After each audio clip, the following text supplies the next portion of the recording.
The Home Depot has up to 35% off select appliances like Samsung, ranked #1 in customer satisfaction.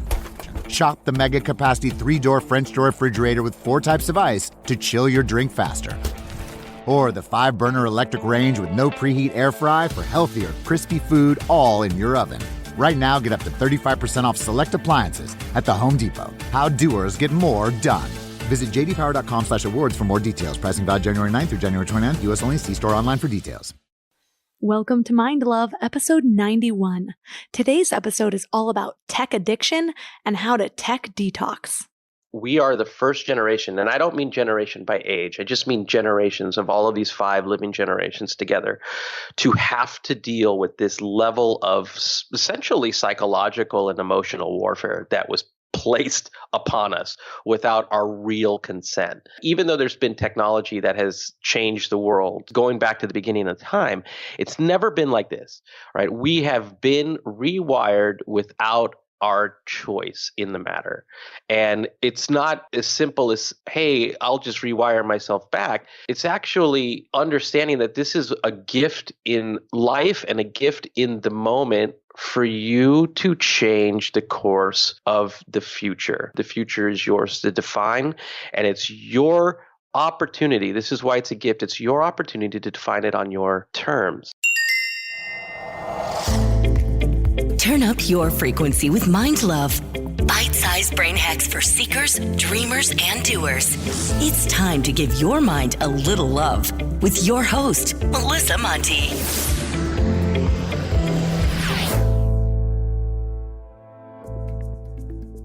Have you tapped the subscribe button yet? More subscribers means even better guests and even more value. Plus, it helps grow the show so more people can find it. And if you ask me, everyone can use a little more mind love. Hi, friends and wild people.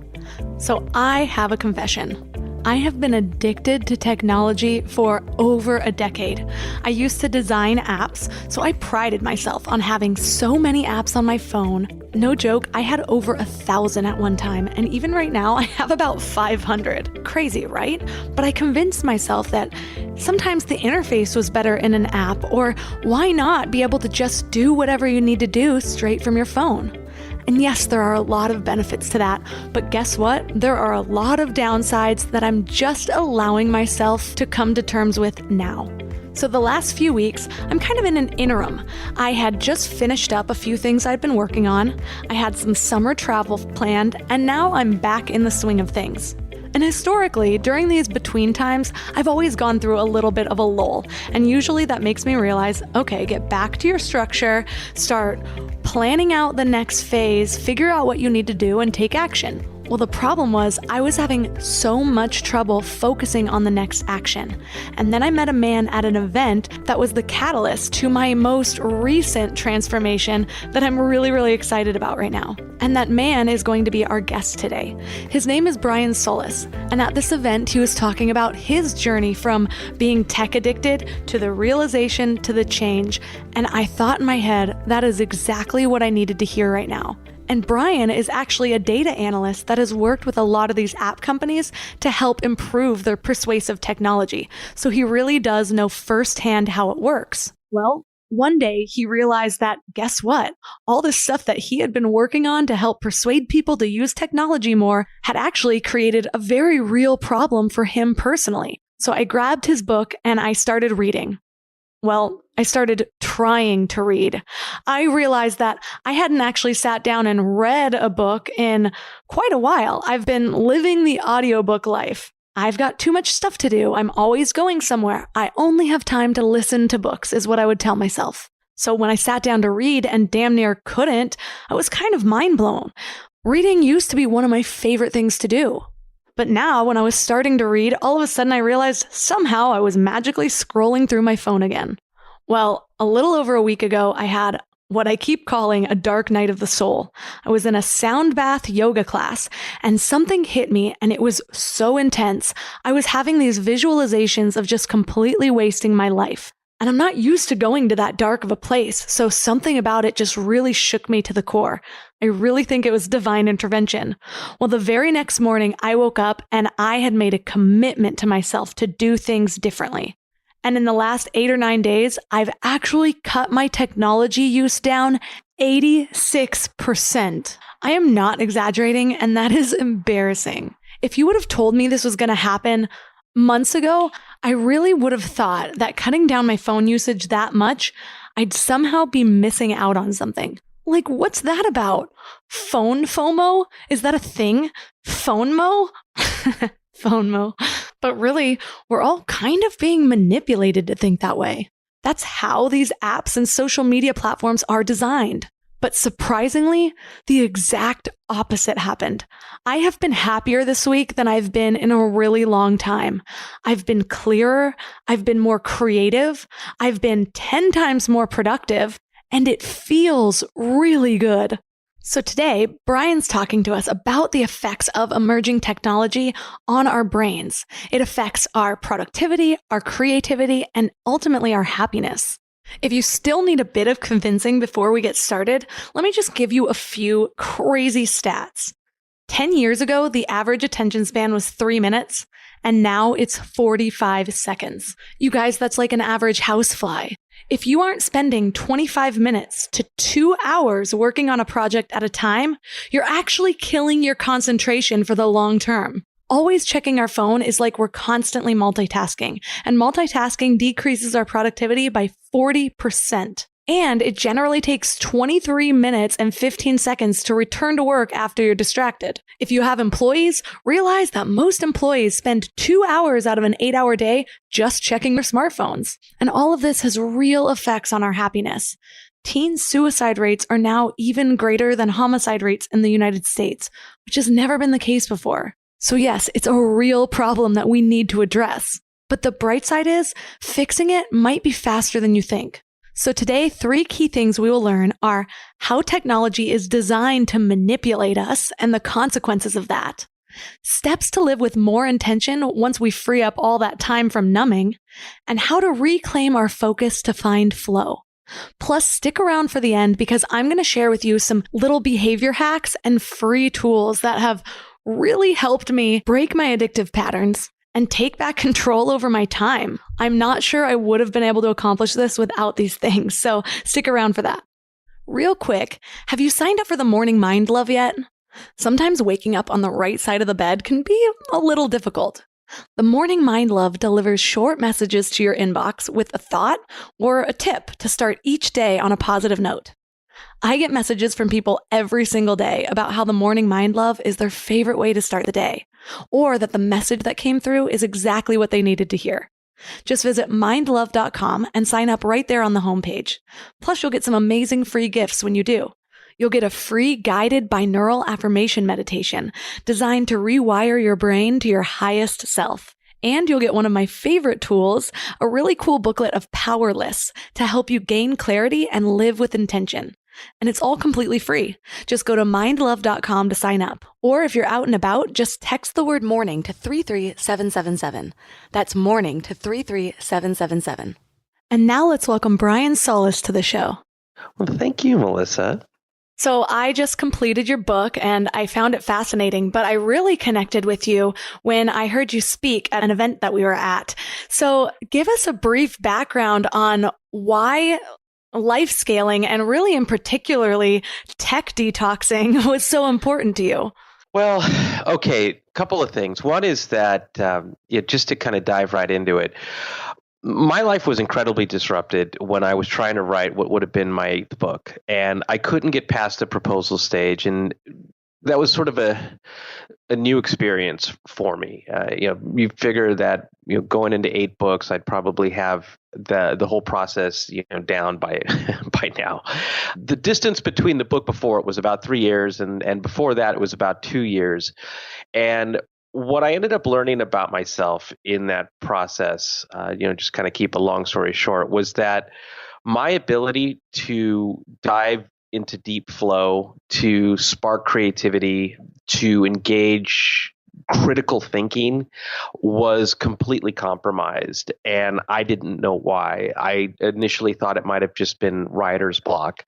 But after a whole bunch of research, I had found that the very technology I helped launch over the last 15 years specifically in terms of social networks, apps, games, devices, that these things that I helped launch, these things that I helped study, that I had advised, I ironically became affected by them. And so what LifeScale became was sort of this journey I went on to fix myself. It was not a book I intended to write, never saw it in my cards. And it only became a book because I thought, if I'm going through all of these things, trying to figure out how to fix my life and trying to get to a level of creativity and focus that I couldn't do otherwise, then maybe I'm not alone. And maybe this should be something that I share with everybody. Yeah, I think a lot of us can relate to that. A lot of times how we end up helping other people first starts with how we needed to help ourselves. That's basically what inspired me to launch Mind Love. And what intrigued me the most when I was really learning about how these apps are designed to be addictive, it's like they're designed not to just capture our attention, but also the idea that we're subconsciously trying to win something when we open an app. So can you talk a little bit about how these apps really do take more of our attention than we realize? Oh, yeah. Well, in this world, attention is currency. And it is how these apps and networks monetize their products and services. So the more of our attention that they have, the more of it that they can sell against. And they do quite a good job at it, actually. So what their trick is to constantly get you to use the service, but not just consume, also share more and more and more of your life, more of who you are. Because the more you do that, the more that this content is not only giving other people something to consume, but it's also telling them more and more about you so that they can sell more things to you. So this is done by a series of techniques which fall under the umbrella of persuasive design. And it's a very popular method for design that isn't just for tech, by the way. It's also used in gambling and gaming because it changes your behavior intentionally. It manipulates you to feel like you need to give more of yourself to that, whatever that experience is. And it has both a dark side and a good side. So just as a quick example, I use the same techniques in the design of the book to give people a positive experience as they were turning the pages, and to also promote retention instead of just kind of trying to manipulate people to, well, I guess, spend more time in the book. I wanted them to spend more time getting something out of the book. So one of the techniques is called variable intermittent rewards. And you talked about sort of that sensation to win. So if you open Instagram or Twitter or whatever your favorite app is, one of the little design tricks that they do is a millisecond before you see, for example, how many notifications you have. It's designed to create a sense of subconscious anxiety. It definitely rouses your chemicals in a whole bunch of different ways. And then the minute you see a number, you feel like you've won. And that sense of relief becomes not only something that you feel great about, but it's also something that becomes part of an addiction cycle. One of the many that they've designed to keep you coming back into those services. And so while the design technique, let's just say that there was no malicious intent behind it, or we could at least assume that, what's important to understand is that regardless of intent, it does have incredibly negative effects on our brains, our body, our psyche. And that research is now just starting to be done. But while that research is being done and while that damage is being done, these techniques are still not only being deployed in new apps and services, things like machine learning and artificial intelligence are taking it up to the next level. So we haven't seen anything yet.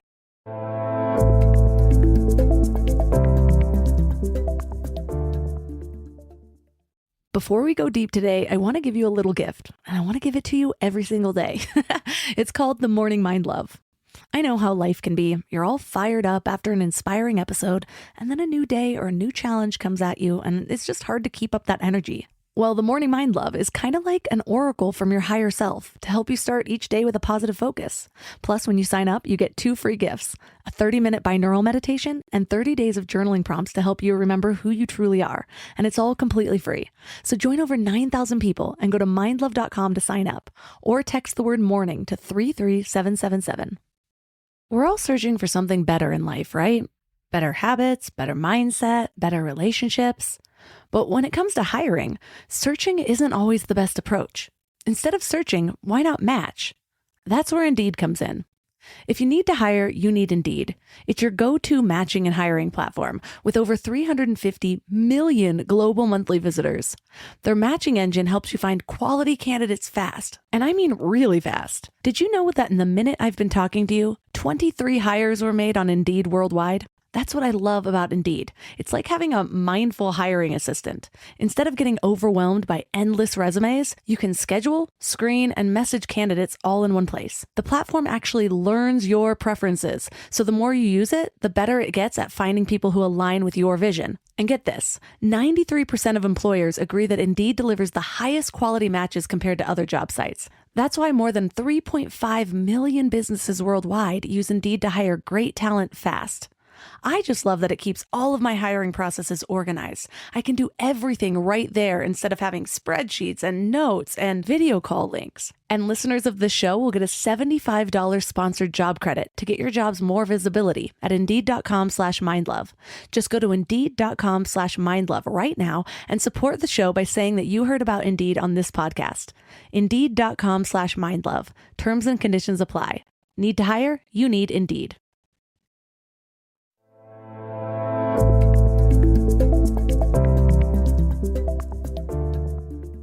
I remember when you said that Netflix's biggest competitor is sleep.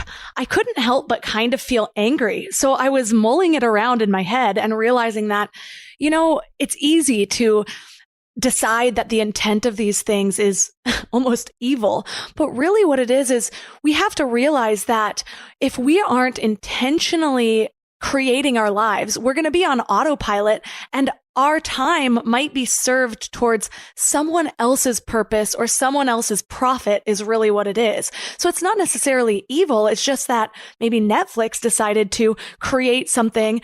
Their mission is to entertain the world or something like that. And their best way to do it is through these services to keep our attention. But the payback or the payoff for us is that suddenly our attention is going towards Netflix's purpose instead of our own, right? Oh, yeah. In fact, I don't know why my brain just wandered as you were talking about profit. And I was thinking, are you down with OPP, other people's profit?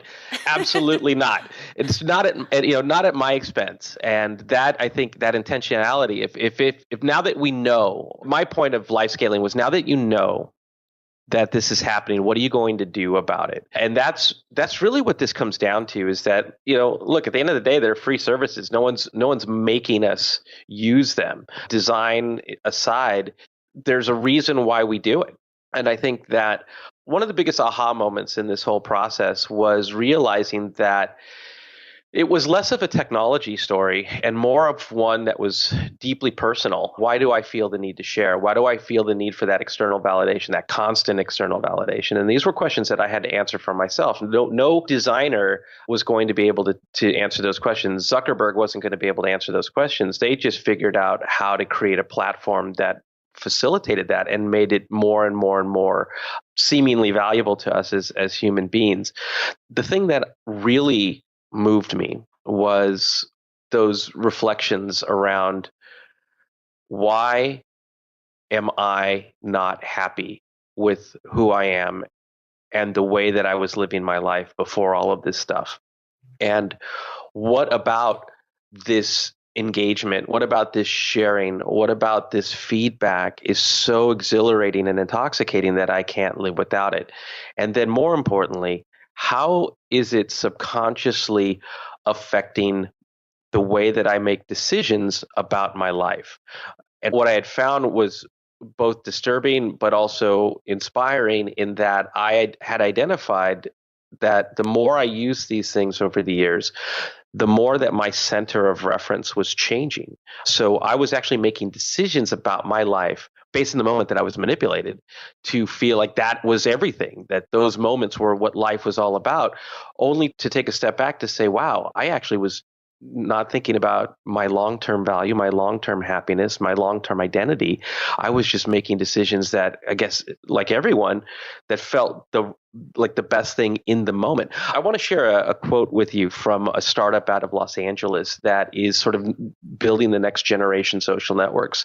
And this should disturb everyone, but more importantly, to show just how far we're going to keep moving from our center of reference. And that quote is that we use artificial intelligence and neuroscience to increase your usage. We try to make apps more persuasive. It's not an accident. It's a conscious design decision. We're designing minds. The biggest tech companies in the world are always trying to figure out how to juice people. And when you referenced the Netflix quote earlier, that's what's also disturbing is that the CEO, Reed Hastings, actually said that on a shareholder call. He said that our greatest competitor is sleep. And then he followed it up with, and we're winning. So all of these apps and all of these services are all trying to compete and all use technology in ways to get you in their service. But the effects that it has on your brain and body and psyche, but also the decisions that you're making about your life are profound. And that's where I needed to take control. It wasn't about abandoning technology because I'm not giving up my phone. I am going to design my mind and my brain and my body in a way that's going to be most beneficial because of my relationship with technology, not because the way that they designed it. Yeah, that's so true. And there was a quote in your book that really grabbed my attention. And it was that there are two ways to inspire or to influence behavior: to manipulate it or to inspire it. And it got me thinking about, as I build my own platform, I want to be inspiring behavior. That's a line for me that I don't necessarily want to cross, but I used to help design apps. And so I know how those things work and how even, playing with colors and lighting and the way notifications work are designed to manipulate behavior. But when I was in that role, it's not like I was necessarily thinking along those lines. I was just thinking, how can I make this product successful? So I get where there's a fine line when you're creating on which one you're basically going to use to try to outdo your competitors. But I'm wondering, so we're in this place where I was finding it really, really difficult to focus at all, which is why it felt like it was divine intervention when I met you. So I got your book and I remember starting to read it because I realized, yes, I definitely have a tech addiction. I spend so much time on my phone. I was convincing myself that, I do a lot of my work on my phone. I create graphics on my phone. It's part of what I have to do to engage with my audience. So to me, I was really justifying my behavior. But I couldn't help but notice that sometimes I would be doing something productive and then all of a sudden I would just be toggling through apps like very quickly to where nothing's actually being done in any of the apps. And I was like, I just launched Twitter 4 different times in a 3-minute period. Like there's no point in that. So I really started to think my brain was broken. And so even trying to read your book, I couldn't sit there for more than a few minutes until I had this dark night of the soul and something flipped in me and I completely changed my habits last week. Brought down my phone usage by 86%, which is crazy.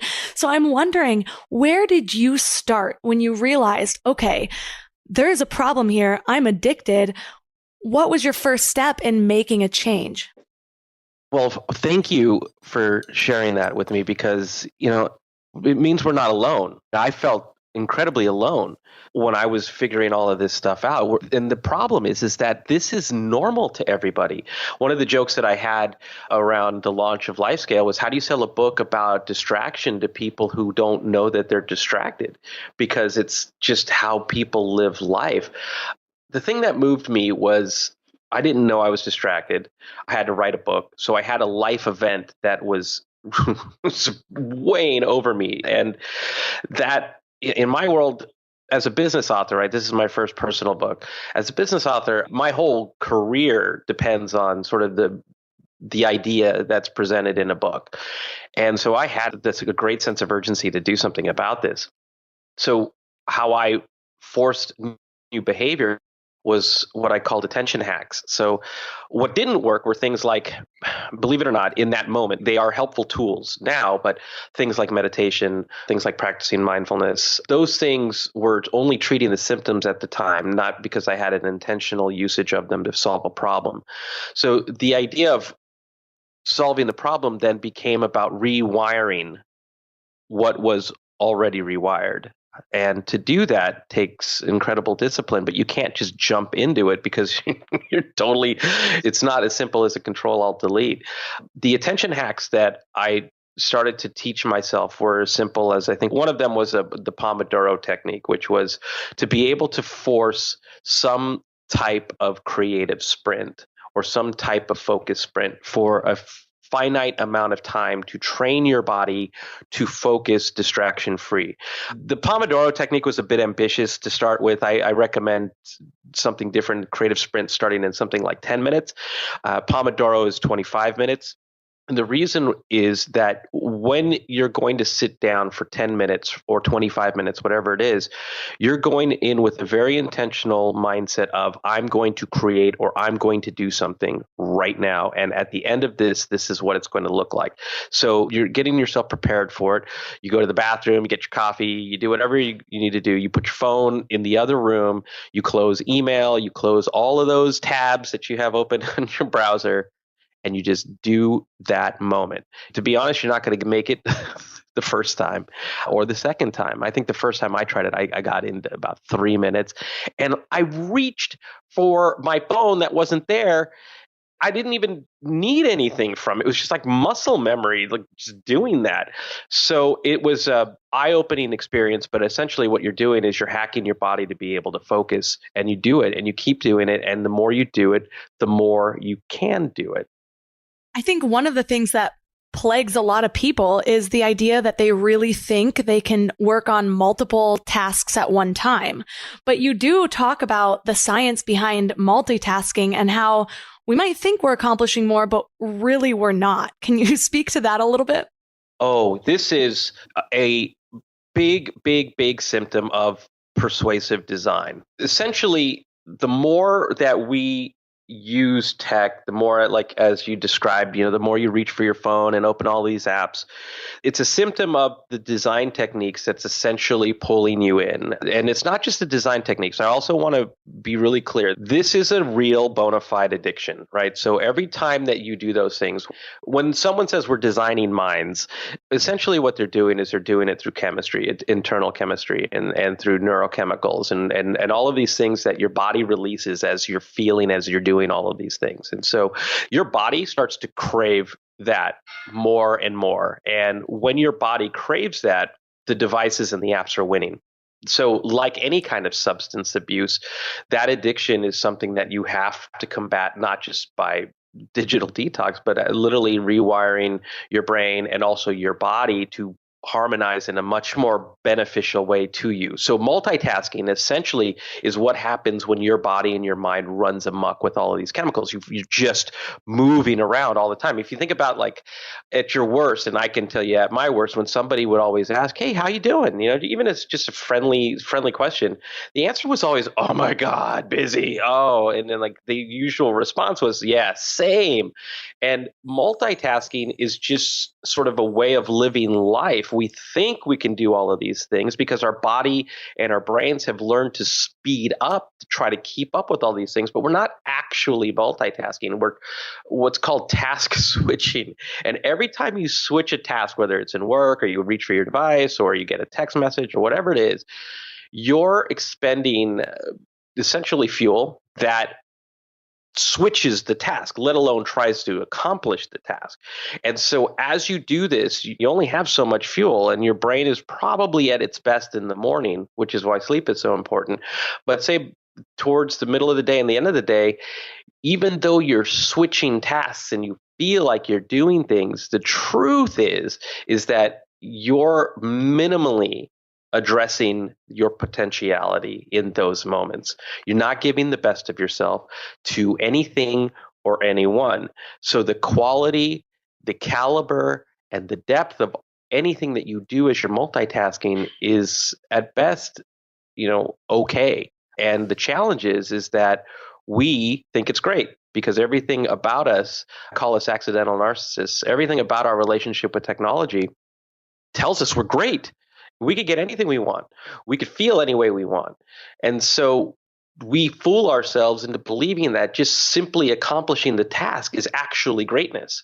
When in fact, if we gave a single moment, our single attention, then we learn how to be more creative, more original, and deeper in not just those moments, but to the outcomes of those moments. So whether it's work or whether it's art or whether it's a personal relationship, that's a big part of life scaling.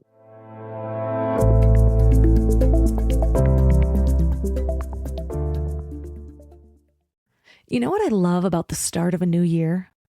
It's kind of like opening a fresh notebook. 365 blank pages just waiting to be filled with your story. But sometimes we get stuck trying to write that story alone.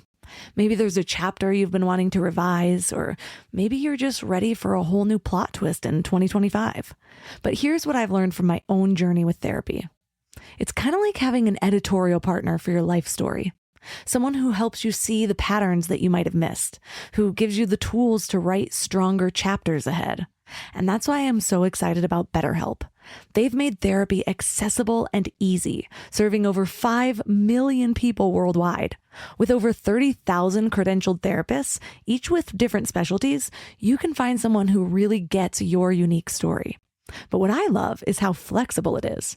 Everything is online, and you can easily switch therapists anytime at no extra cost until you find the perfect fit. And it's not just for people that are dealing with major challenges. Therapy can help anyone become the best version of themselves. So write your story with BetterHelp. Visit betterhelp.com/mindlove today to get 10% off your first month. That's BetterHelp, HELP.com/mindlove. You know what's crazy?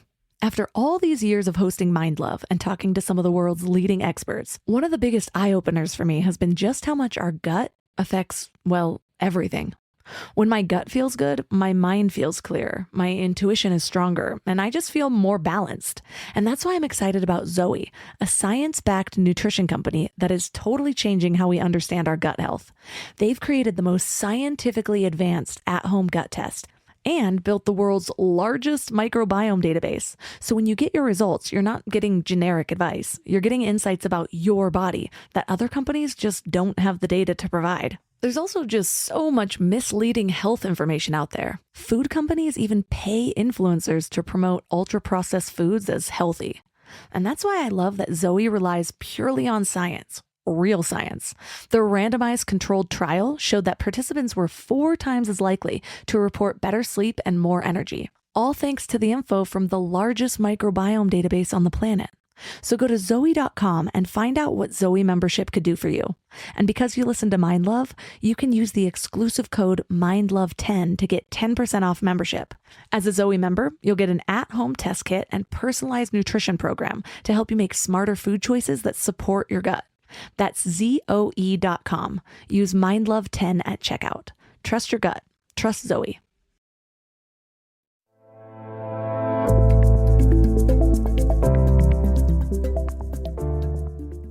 I'll be honest, I have known that multitasking is pretty detrimental for quite a while. Like, I know that I'm not going to accomplish things nearly as well. But what I didn't realize, and what helped me to justify continuing to do it every now and then, was that I didn't realize that it actually lowers your IQ. That blew my mind. Oh my goodness. This is one of those things that I didn't want to spend the whole book being super negative and like, oh my gosh, you know what's happening to you. We're all going to die. Yeah, exactly. So I really only wanted to spend a couple of chapters on the blow your mind. So you're like either inspired to change your life or scared shitless to change your life. But that is one of the things that multitasking does to you.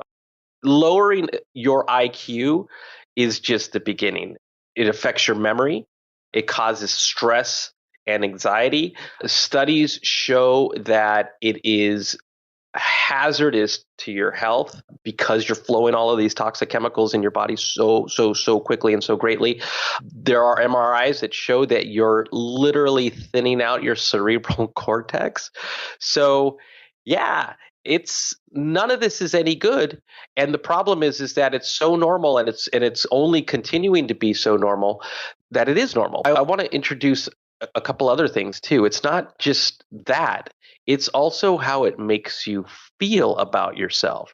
So we subconsciously have lower self-esteem. We question ourselves. We have greater self-doubt. In some cases, it stokes depression. In other cases, it is full-on raging depression. The link to suicide is there. So none of this is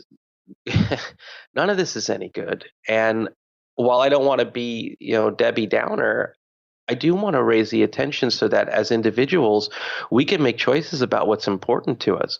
We don't have to live life to the standards of someone else's happiness or to the standards of someone else's definition of success. We don't have to live life thinking that someone else's like or validation around something that we share is what defines us. None of that is what matters. What matters is what we say matters, and not who we express ourselves in the moment to be, but who we ultimately want to be, and do those things to become that person, and then let everyone else appreciate how we got there, that we lead by example, and that we don't fall to any of these routines that were defined by someone else. Yeah, I think a huge part of my own transformation journey was in realizing that the reason I was so unhappy is because I had never taken the time to understand myself well enough to know how to fulfill myself and to know what would make me personally happy. And so many of us go around thinking that there are these just things that are supposed to make everyone happy. Money, a big house, a fancy car, a skinny waist, like all these things that it seems like we're all striving for. And we don't realize that that is not the key to happiness. We have individual needs for our own happiness, and we have to take the time to actually drill down and figure those things out about ourselves, but we have to be able to concentrate long enough to do that. So it's kind of this catch-22. You just nailed it. That is the hardest part, but that's also the hack. That's also not hack is not the right word. It's also the spark.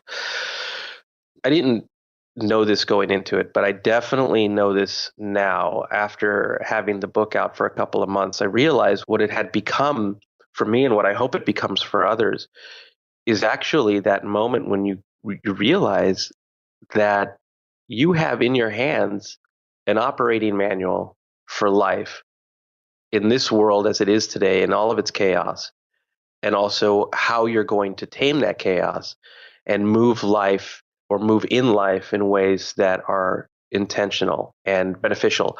And the reason for that is profound, in that we are the first generation, and I don't mean generation by age, I just mean generations of all of these 5 living generations together, to have to deal with this level of essentially psychological and emotional warfare that was placed upon us without our real consent.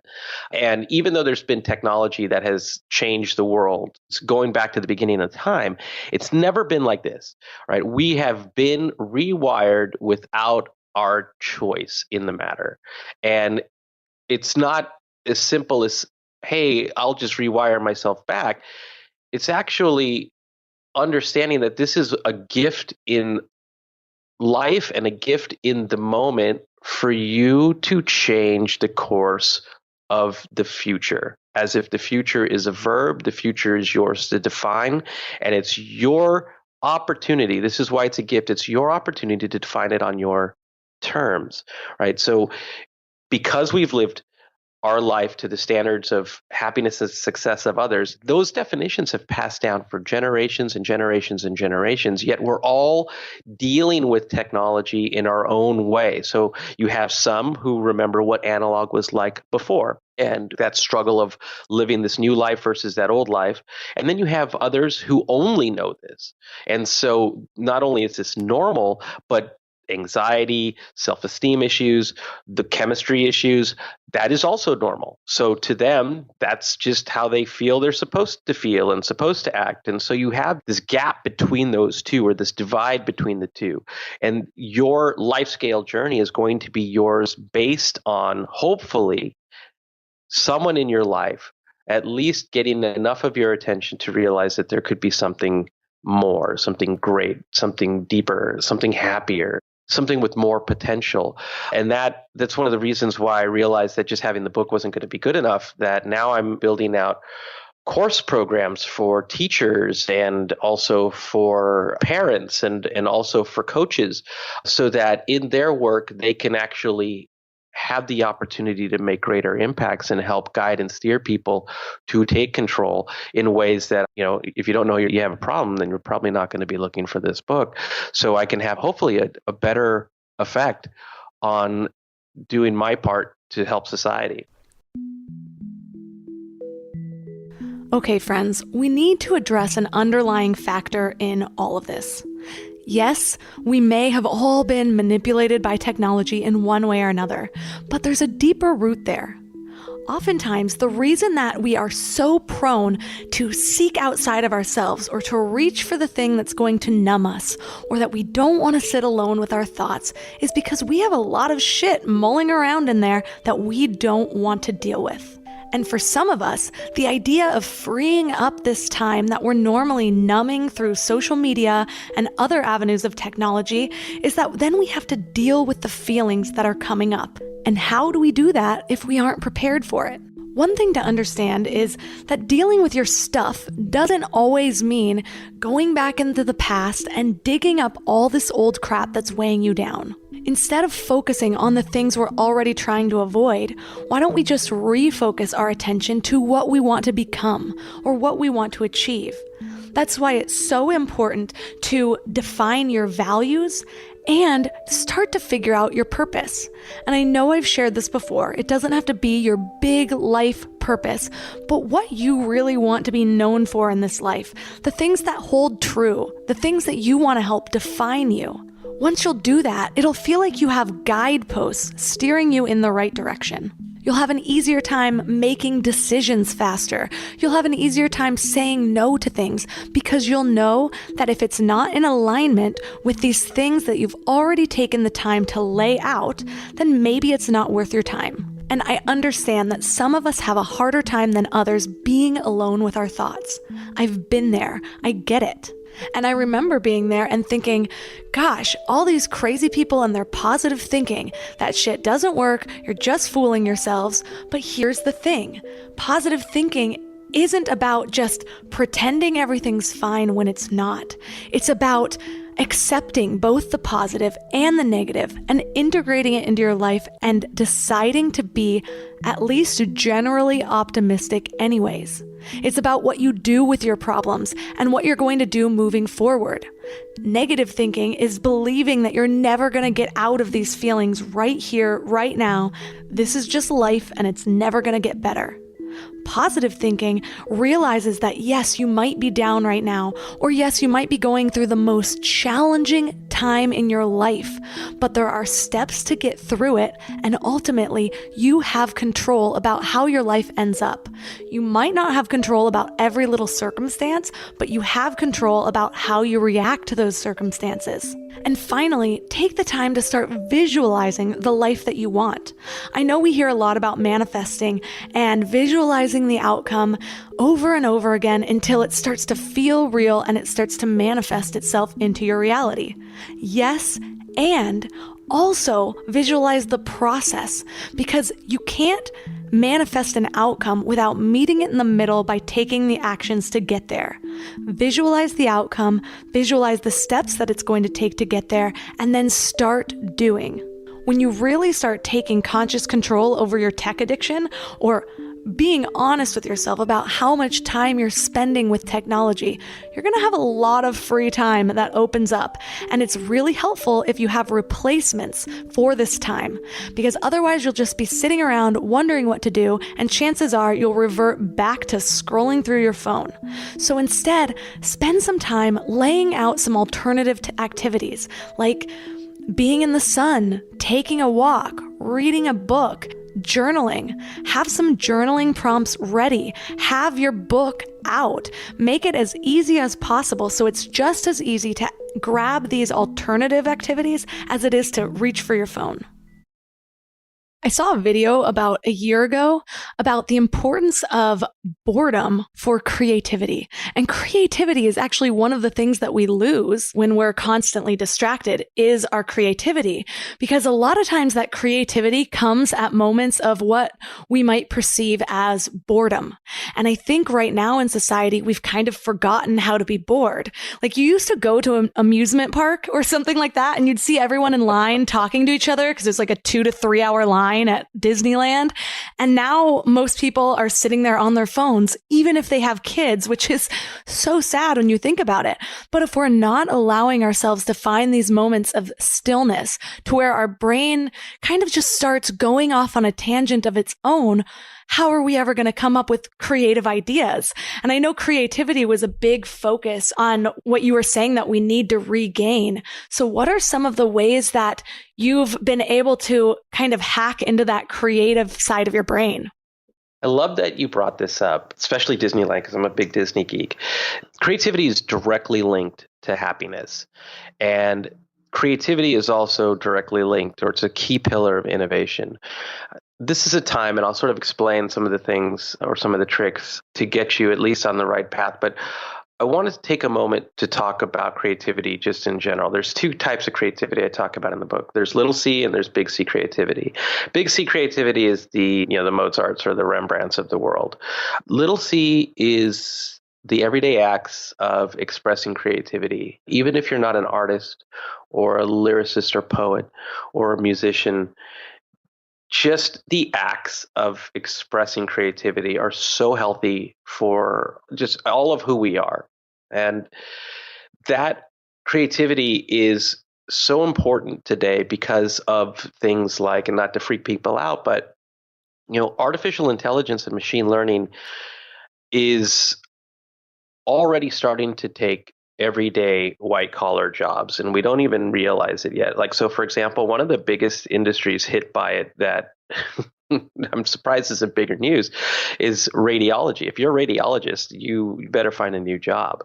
The automation revolution is already underway, and that means that we have all of those generations of folks that are living and working today that are essentially going to be outdated.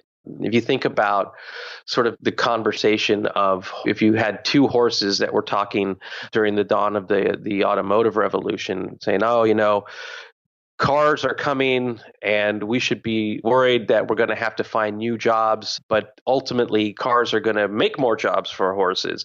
No, not really. You're going to have to find something new to do. And that's what's so hard. Creativity is, though, the source of what helps you, whether you train or you retrain your brain or you learn a new skill, or that creativity is going to be so important because technically, the machines aren't as creative as we can be. The hard part about that is that we think we are all creative. Then we're not as creative as we could be. And that is also an effect of technology's relationship with us, is that we have access to filters. We have access to all kinds of different things that make us look younger, make us look older, make us look fancier. We have essentially props everywhere around us now in the physical world that are essentially Instagrammable places so that we can express ourselves with a pair of wings behind us. That is normal. That's what everybody's doing. So we have this illusion of creativity and expression. So that's why creativity is really important. in the acts, like, so simple things like there's a coloring revolution happening in the adult world. There's, if you're right-handed and you take a pen and you try to write your name with your left hand, if you sing, if you learn to dance in senior living facilities, when they teach people how to dance or even paint, regardless of how horrible they dance or how horrible they paint, it has incredible health benefits that they're already starting to find. So just those acts of creativity help us. But more importantly, in our work and in our lives, that's going to be the key that sort of ensures our value in the workplace too. What's crazy is I'm sure most of us have heard about how the school system essentially kills creativity. A lot of our programs for education were designed to keep people in line and make them be the everyday worker, 9 to 5, checking off tasks. And it's crazy considering that those are the very jobs that are most likely to be taken over by AI and automation because those are the completely replicable things. So I wonder how long it's going to take to completely revamp the school system to keep up with modern times. Oh, yeah. I think I could feel my heart racing as you were just talking. I talk about the education system in the book and how we were sort of stripped away, or how creativity was stripped away. If you get a chance, as you're listening to this, go on Vimeo or YouTube and look up a video called Alike. And it's a powerful and moving cartoon, a short film of the relationship between a father and a son, and the important role that creativity plays in our life. And at a couple of presentations I gave, one at South by Southwest to launch the book, I started the presentation with that video. I got to tell you that before I walked out on stage, I was backstage bawling my eyes out and trying to get it together because it reminded me of myself. I was creative as a child and it just got stripped out of, and I let it. And I never tried to chase it back. But yeah, the education system is one built upon linear thinking, but it's also based upon the processes and the discipline that go back decades and decades and decades, which there are good aspects to it as well. But essentially what you have is a modified brain today, right? And it's been modified for all of the reasons we've been discussing. And so you're taking these analog formats and trying to shape this already rewired brain, and it's misfiring. It's not working at all the way that we think it is. You look at politics and we strip away funding for education, or we don't think about it as in terms of a sense of urgency of needing great innovation, but it absolutely does. And so this is why, if you're a manager or an executive, or if you're a parent, or if you're an aunt, or you're an uncle, or you're a big brother, or big sister, or a mentor, this is where you can make an impact. That if the education system is failing us, then you have to help those around you, which is one of the reasons why I'm so inspired to create these programs to help open minds in new ways, to help usher in creativity and new ways of learning that are going to help us not just fight the machines, but be our best possible selves. Definitely. And, the last thing I want to touch on, because I think it's so important for anyone who's trying to be more effective, efficient, create something in this world, is the idea of deep work, which I think so many of us have lost. We don't even know how to focus on one task for longer than a couple of minutes. I was reading something about how our attention span keeps shrinking, but I don't think that's necessarily the case, because just in the last week, in the beginning, like I said, I had this weird dark night of the soul. I was getting all these visualizations about how I was wasting my life. It was so strange, but I really feel like it was the universe just pushing me to take an action. And from the very next day, everything was different. And by the end of the day, I could already feel the changes in my brain, which was really the most mind-blowing part for me, because most addictions take so much longer for you to start feeling the benefits. So can you tell us a little bit about what deep work is and why it's important? Yeah, in fact, I read a great book called Deep Work by an author named, and also professor named Cal Newport. Deep work is allowing yourself to get into the flow. And that flow state is, say, when someone's giving an incredible performance, or someone's painting or someone's surfing a big wave. Those flow moments are transcendent, and you are in this whole different place that allows you to be a superhero or a superstar or just this alternate version of you that's greater than you can even imagine. So giving yourself the space for deep work, for example, like writing a book, distraction free, you create something. So for example, if you don't practice deep work and you try to write a book, and then you do practice deep work and you try to write a book, you can get two very different books out of it. So the importance of that discipline to get you there, but also the permission of giving yourself the space and time to do it. There's all kinds of different ways to pursue deep work. For example, one that I pursued was allocating my days so that I could completely focus 100% on that deeper creative task at hand, and then using the rest of the afternoon for other things like email and maybe social media, what have you. And then also putting myself in a place that was free of all kinds of other distractions. So like friends or, I hate to say this, family, just so that I could be in that space to allow myself to get to places I wouldn't be or wouldn't have had access to otherwise. So deep work is sort of this essentially allowing yourself the space to get into the flow. And the flow has great benefits as well, because the more you do it, the better you get at it. And the better you get at it, the more creative you can actually become. I'll give you a quick example. When I started writing the book, it was slow going. When I was finished with the book, I was in so many cases of flow and getting better and better at it as time went on. I ended up writing 105,000 words. The book is 50,000 words. So we had cut 55,000 words. I just didn't want to stop. I was in love with the entire process. I was alive in ways that I hadn't felt in a long time, but also alive in ways I'd never felt. So when I finished the book, I went back and then designed the book to sort of essentially be a positive app, and a positive analog app that I don't know where that idea would have come from otherwise, but it was because of that flow state and practicing that flow state. And so deep work is just sort of another term for allowing yourself access to achieve flow. Well, thank you so much for everything that you shared with us today, and really for being such a positive catalyst in my own life right when I needed it. So I'm sure a lot of other people are resonating, because I've been sharing on social media, on Instagram actually, just the things that have been unlocking in my brain since beginning the process of being more conscious about my tech use. So I'm sure so many other people needed this message just as much as I did. So for listeners who are resonating, where's the best place for them to connect with you online?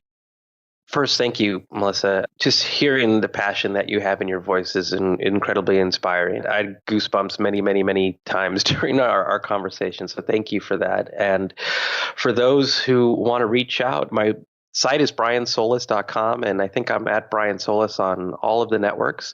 And LifeScale you could find on Amazon or a bookstore near you, and that website is lifescaling.me, and there you can register for more information around if you want to be a coach, or if you want to teach life scaling, or if you want to be a student. All of that information is there. Okay, friends, I promised you some free tools and tips, and I'm also going to link to these in the show notes at mindlove.com/091. So no need to start writing this down if you're driving. Just head to the show notes and there'll be a nice handy little list for you right there.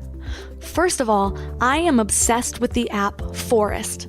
What's really cool about Forest is it combines two different things. It's kind of a phone blocker and also the Pomodoro technique, which is where you set sprints for work.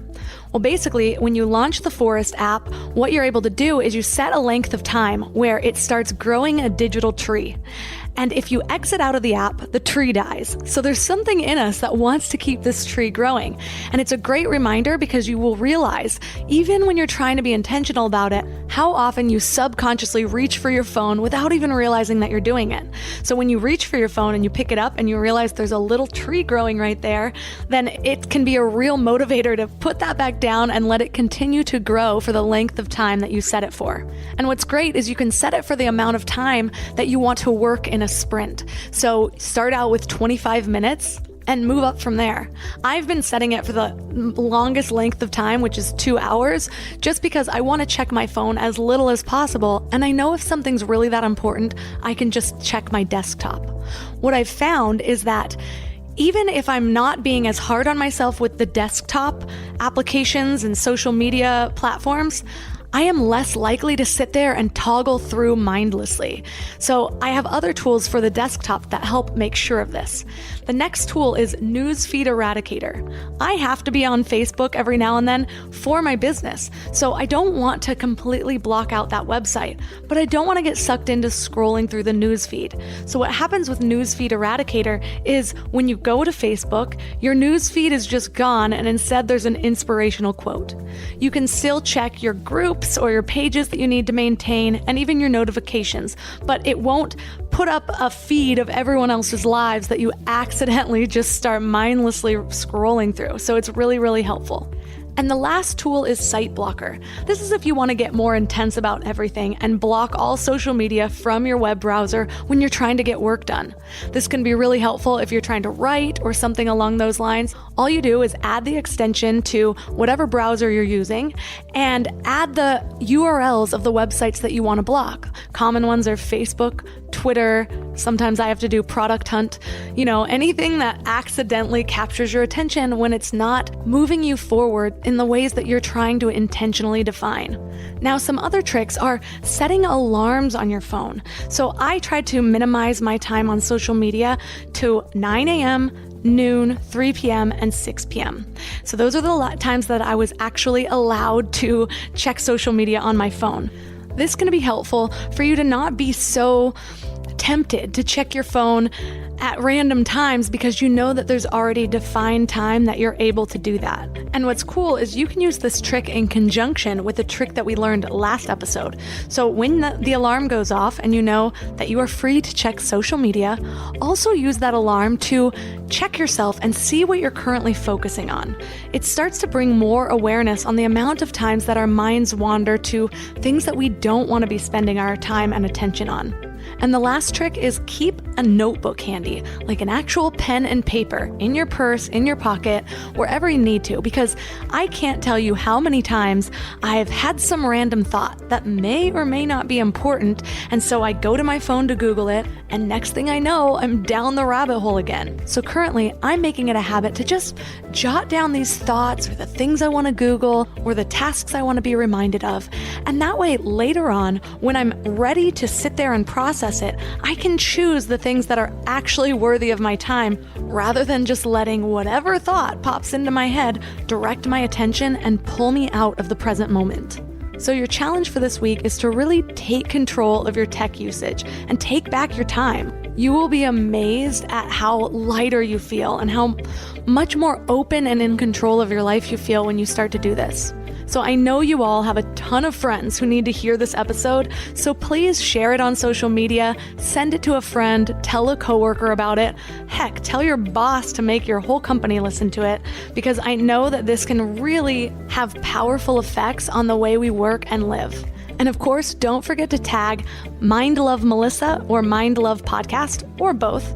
I'm actually going to be adding some more tips that I've been discovering along this journey of reclaiming my productivity on Instagram this week. So don't forget to connect with me there and actually changing the way your brain works. So if this episode was helpful for you, please leave a review on iTunes. It means a ton.